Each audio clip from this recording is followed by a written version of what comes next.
আমাৰ কৈমাৰী কচুগাঁও মানে আঞ্চলিক ভিত্তিত ড্ৰাগছ আৰু গাঞ্জা মাদক দ্ৰব্য সেৱন প্ৰতিৰোধ কমিটিৰ উদ্যোগত আজিৰ এই এৱাৰনেছ প্ৰগ্ৰামটো আয়োজন কৰা হৈছে।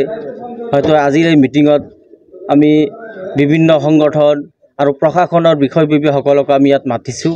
লগতে স্কুলীয়া ছাত্ৰ ছাত্ৰী ইয়াত উপস্থিত আছে আৰু আমাৰ ভাল লাগিছে যে আজিৰ সভাখনত বিভিন্ন অনুষ্ঠান প্ৰতিষ্ঠান লগতে স্কুল কলেজৰ ছাত্ৰ ছাত্ৰী টিচাৰসকল মানে সকলো দিশৰ পৰা আমাক সহযোগ কৰিছে, তেওঁলোকে উপস্থিত হৈছে। গতিকে আজি আমি বিশেষকৈ এই ড্ৰাগছ মুক্ত কমিটিৰ জৰিয়তে এটা মেছেজ দিব বিচাৰিছোঁ, যাতে আমাৰ সংখ্যালঘু সমাজত বিশেষকৈ যিহেতু ড্ৰাগছত আসক্ত হৈ বহুত উদীয়মান যুৱক পথভ্ৰষ্ট হৈ আছে, গতিকে তেওঁলোকৰ প্ৰতি লক্ষ্য ৰাখি তেওঁলোকে যাতে মূল সুঁতিলৈ ঘূৰি আহে আৰু অনাগত দিনত যাতে আমি সুস্থ সমাজ এখন গঢ়িব পাৰোঁ, সেই লক্ষ্য উদ্দেশ্যৰে যিহেতু আমি যদি আজি ড্ৰাগছত মানে আসক্ত হৈ থাকোঁ, কোৰাণ হাদিছ যিটো ধৰ্মৰ আমি ফলোৱাৰ সেই ধৰ্ম হিচাপেও যিহেতু আমাক এইবিলাক বস্তুৰ পৰা বিৰত থাকিবলৈ মানে জনোৱা হৈছে, গতিকে কোৰাণত যিটো হাৰাম কৈছে সেই বিষয়ৰ ওপৰতো আমি গুৰুত্ব দি আজি এই ধৰ্মীয় অনুষ্ঠানত আমি তেনেকুৱা ধৰণৰ প্ৰগ্ৰাম অনুষ্ঠিত কৰিছোঁ আৰু অনাগত দিনত আমি এনেকুৱা ধৰণৰ অনুষ্ঠান প্ৰতিষ্ঠানৰ জৰিয়তে আমি তেনেকুৱা ধৰণৰ এৱাৰনেছ প্ৰগ্ৰাম আমি আয়োজন কৰিম আৰু সংখ্যালঘু সমাজত এটা সচেতন সৃষ্টি কৰাৰ কাৰণে আমি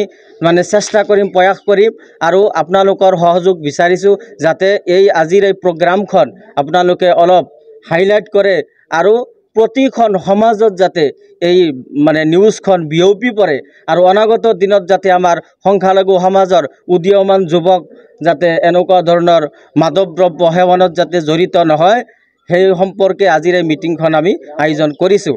আৰু বিশেষকৈ কবৰস্থান কমিটিৰ জৰিয়তে আমি এটা সিদ্ধান্ত গ্ৰহণ কৰিছোঁ, যিসকল ব্যক্তিয়ে মানে মাদক দ্ৰব্য সেৱনত জড়িত থাকে, বিশেষকৈ ড্ৰাগছ গাঞ্জা আদিত জড়িত থকা ব্যক্তিক যেতিয়ালৈকে মূল সুঁতিলৈ ঘূৰি নাহে, যেতিয়ালৈকে তওবা নকৰে, তেতিয়ালৈকে আমাৰ কবৰস্থানত আমি কবৰস্থ কৰিবলৈ নিদিওঁ বুলি এটা সিদ্ধান্ত গ্ৰহণ কৰিছোঁ।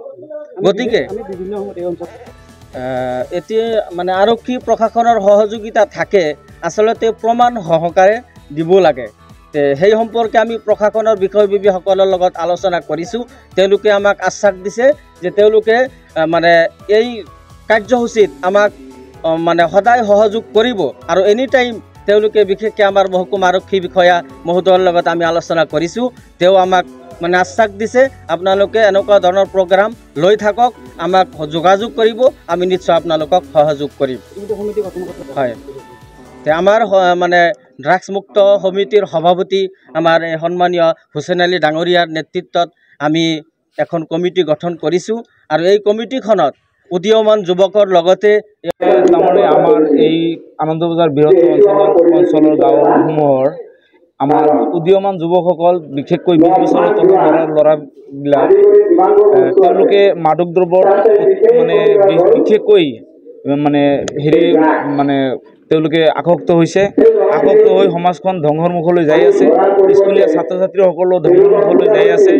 আমি হয়তো মানে এইটো মানে বহুত মানে বিশেষকৈ উপলব্ধি কৰি তাৰপিছত হয়তো আজি আমি এৱাৰনেছ প্ৰগ্ৰামটো পাতিছোঁ।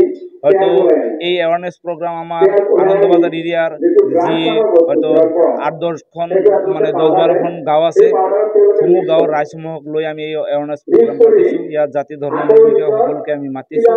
হয়তো এই এৱাৰনেছ প্ৰগ্ৰামৰ জৰিয়তে যাতে আমাৰ এই অঞ্চলখিনিত কমচে কম এই ড্ৰাগছ মুক্ত বা মদমুক্ত এখন সমাজ গঢ়িব পাৰোঁ, তাৰ কামনা কৰিছোঁ। ইয়াৰ কাৰণে আমি প্ৰশাসনৰ ফালৰ পৰা সহযোগিতা বিচাৰিছোঁ আৰু আপোনালোকৰ ছ'চিয়েল মিডিয়া হওক তেওঁলোকৰো সহযোগিতা বিচাৰিছোঁ, বিশেষকৈ অভিভাৱকৰ সহযোগিতাও বিচাৰিছোঁ।